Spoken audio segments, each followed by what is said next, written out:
Yeah, so it's all about managing the events in your life rather than, trying to manage the time itself, because we've all got the same amount of time in a day, but what we actually choose to do with that time, events, kids, other job commitments, it's really about 3 points. So that's planning, evaluation, and also self-control. So you really need to start with how you spend your time. So, do you know exactly how you're spending your time every single day?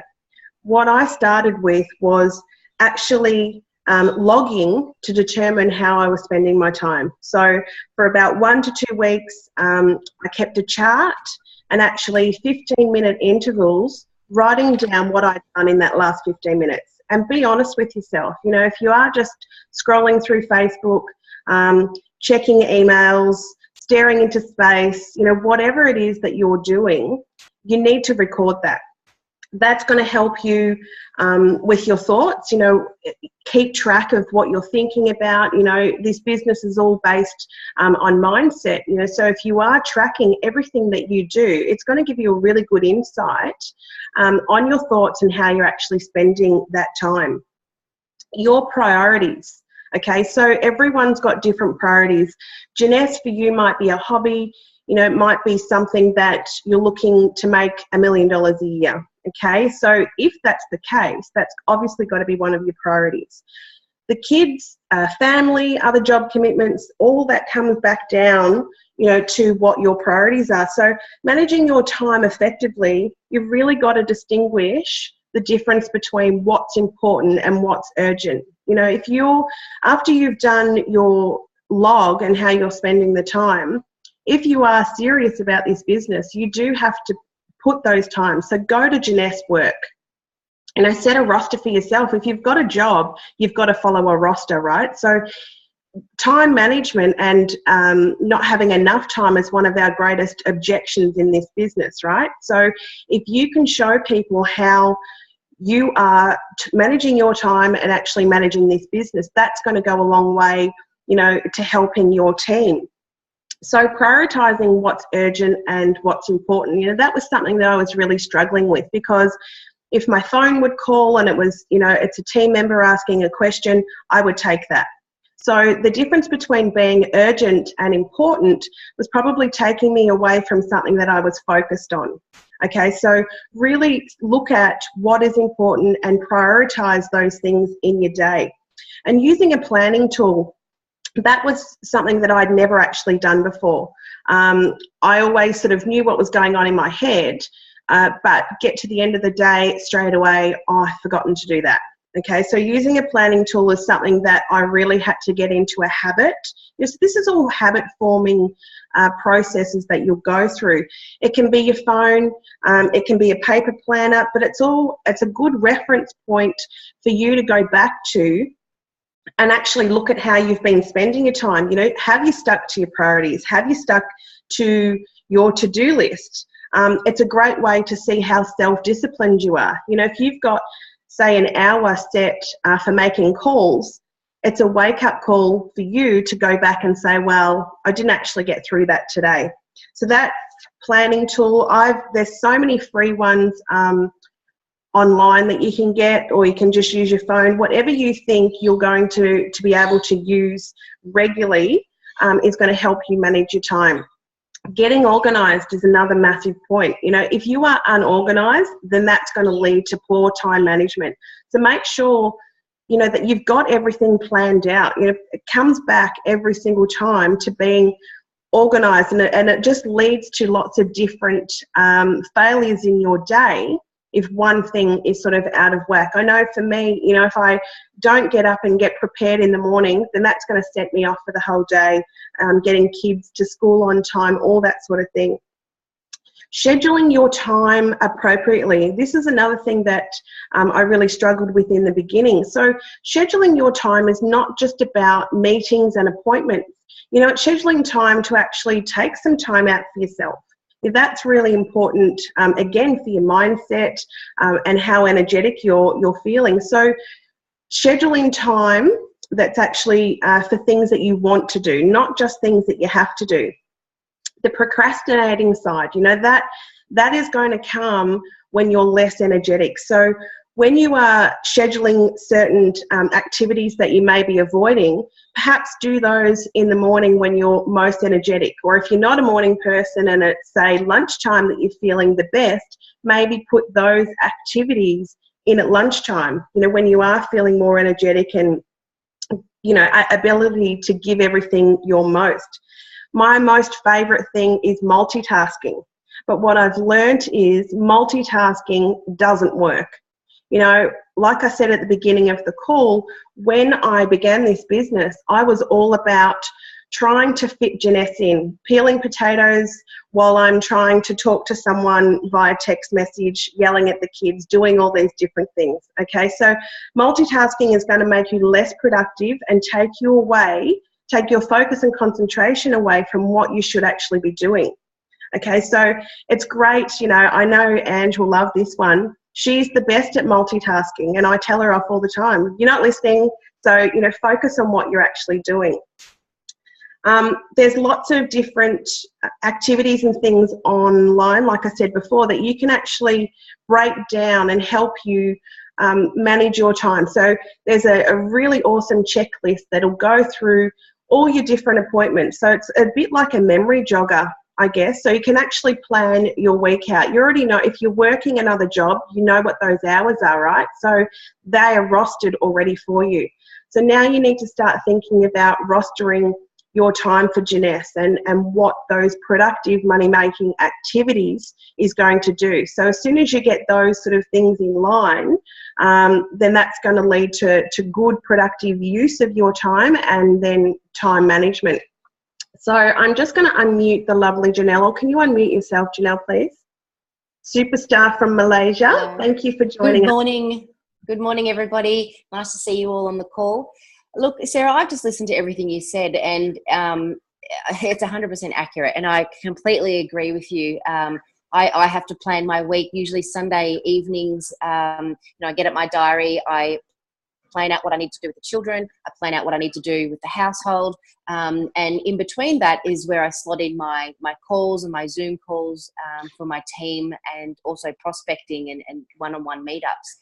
So you know, if you're not documenting these things, a lot of, because in the beginning, you know, I would miss calls, and it's just really unprofessional. So to keep, you know, to keep your word and to stay professional, you really need to keep these things jotted down and follow it and check it. And I actually use an app where I record all of everything that I do, and I can even voice record, you know, what it is that I need to do that day. And it reminds me. So, you know, I know that I've got a call at 12. I know I've got a call at 3, or I've got to do a coffee at a certain time. So definitely sticking to, for me, I need that constant reminder. Otherwise, you know, with, you know, children and whatever going on, you sort of forget all these things. So, yeah, but you're right on par, Sarah. And I agree with everything you've said, but documenting and following a plan. Thank you so much, Janelle. Nice. Joe Grist. I'm just going to, can you unmute yourself? Jo is a lovely lady from Melbourne who has actually studied time management as part of one of her diplomas. So, Jo, give us all your fantastic knowledge, please.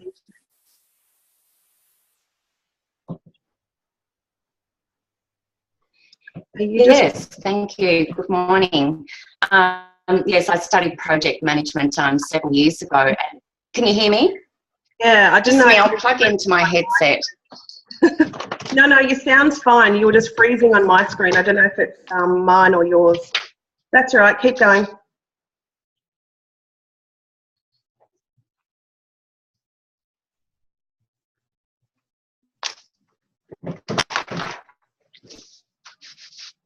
Yeah, it's really slow. I don't know if it's just mine.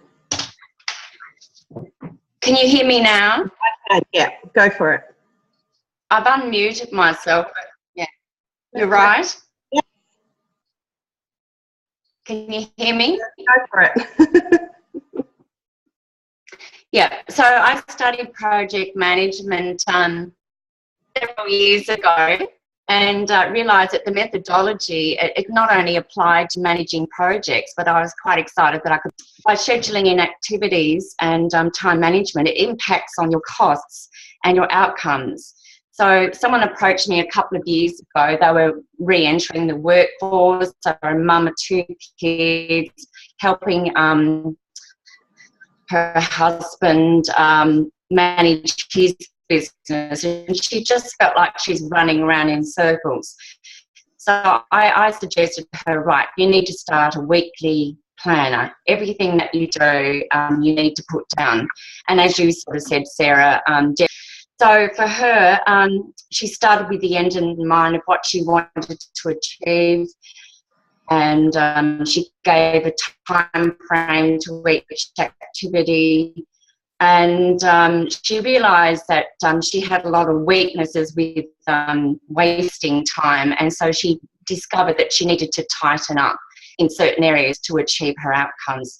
So definitely my tip would be sit down, have an accountability of having a visual, and put it on your vision board, whatever you need to do, but schedule every activity in there. And of course, you know, things pop up in our life, and just need to reschedule. But yeah, that'd be my tip for today would be, and also to set yourself some SMART goals. It has to be specific, measurable, achievable, realistic, and time-based. Thank you, Jo. So plan it on the vision board, up with your goals. That would be my tip for the day. Thank you so much. Danielle, Superstar Hong Kong team. I'll just get you to unmute yourself, and Jo, you to mute yourself again. Can you hear me? Yep. Yep, excellent, great. Yeah, all great points, ladies, and nothing majorly new. I've been very fortunate, I guess, in the last sort of 4 months to really cut down dramatically my physio hours so I can spend more time with Janesse. And so the biggest thing I had to learn from that was really then treat it again as an extra job. So what I did is I've got 2 girls, they're both at school. So I really then did make sure that I put in all the work during those school hours. So like what the other ladies were saying, on a Sunday night, I would get a book and I'd write down what I need to do for the week, my aims, my goals. And then what I'd do is I'd list what I'm going to do from Monday till Saturday or Monday to Friday. So I did Monday, Tuesday, Wednesday. And then every day on that Monday, I'd set a certain amount of time. So I'd say, okay, I'm going to do 3 hours of Janesse today. So if there was no one at home, I could do it in the study. Otherwise, I find if there's a lot of distractions at home, then I'd go somewhere else, like up at a coffee shop or something like that, where I can focus on it completely. So on those goals as well, say like on a Monday during the work hours, I would dedicate those goals to ones that if there was people that could only be contacted during that 9 to 5, I'd make sure that was part of it. Sending emails, meetings, etc. But then if I had other things to do on that day, like personal development, learning, doing some training, then I'd probably combine that with going to the gym. So I'd make sure I have that and then listening to that on my earphones. And then anything left at the end of the day that didn't need people between the hours of 9 to 5, then I'd finish off with those emails. So pretty much at the end of each day, I just make sure that I've ticked all the boxes. I've ticked off what I've done. And if I haven't done anything for that day for some reason, I highlight it. So I make sure I can go back to that the next day. So then at the end of the week, I've looked through my whole sort of planner, and I'm very much old school, so I write it down just on a piece of book, on a book, and then I can look at what I've done that Monday to Saturday. So, and then I've checked to say, yep, I've ticked the goals that I put on Sunday and said, yep, done this, this, this, and this. So the biggest thing for me, I think, is you say, I'll do it when I've got time. You don't have time, so you've got to really set it down. And I actually, for me, really write down, okay, 10 to 1. I'm going to do this from 12 to 3 today. I find that works really well. That's awesome. Thanks, Danielle. Donna, our first Sapphire Elite over there in New Zealand. Hey guys, so good afternoon because it's about lunchtime here.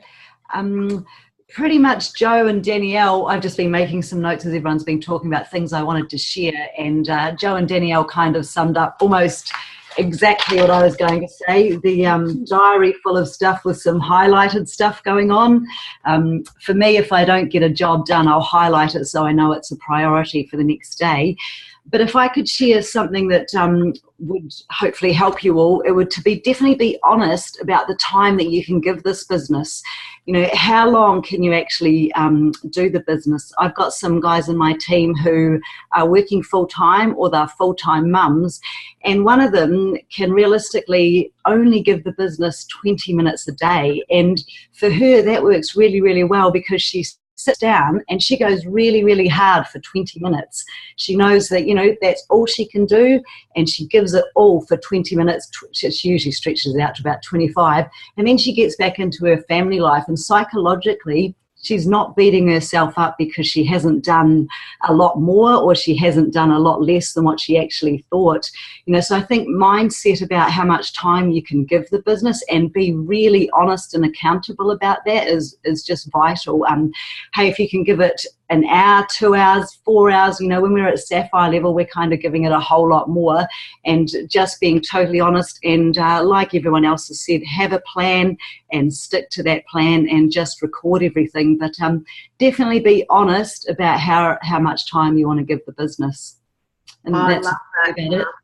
Yeah, no, I absolutely love that, because that was, you know, when I started to actually plan my time. And, you know, everyone always asks me, how much time do you put into Jeanette's? And I used to say, well, I'm full-time. But realistically, I certainly can't be working, you know, full-time to me in a job would be 9 till 5, 9 till 6. You know, that is not what I'm able to give the business, you know, from either my personal business or working with the team.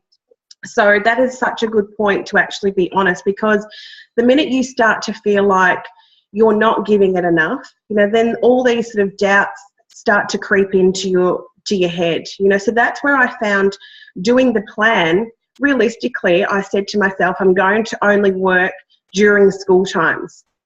Now, if that was realistic, that's only 15 hours a week for me that I'm child free. That is not realistic for me to get to where I want to go.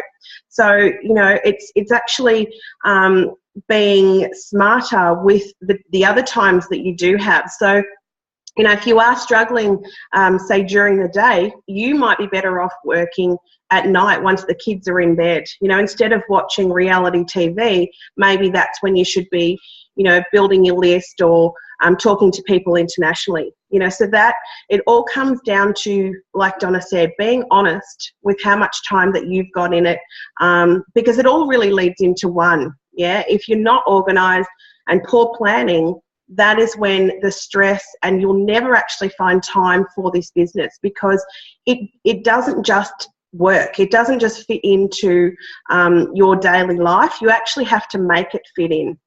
You know, and don't they say, give something that needs to be done to a busy person, because they will actually be able to make it work, because they're normally organised and planning. So, you know, just to wrap up, for the next week, you know, make sure that you set out what you do with your time. You know, like I said earlier, that includes everything, time that you're wasting, because you'll get a really good indication by the end of next week of how much time you actually do have to put into this. Then you're going to be able to set your goals, be realistic about your goals, because you'll know how much time you actually do have to achieve them. Highlighting, you know, it's things that it sounds pretty simple, but until you actually put it into practice, you'll probably just be going around in circles. Does anyone else have anything to add? We've really whipped through this. Any questions, or anyone else got light bulb moments that they want to share? No? All right. Well, I'm going to take a photo. So whoever's not looking at their screen, make sure you're looking amazing and just had the best information that you've ever heard. All right, first screen. Okay, and the second. All looking amazing for a Monday morning. How many teams are this happy on a Monday morning before they go off to work, right? Ready? Well, thanks, guys. I hope that you got something out of that, and thank you to the lovely ladies for giving what you do and adding that value to the call. There's no other questions. Let's get stuck into it and make Monday the best. Oh, hang on, one's just popped up. Right, that's just a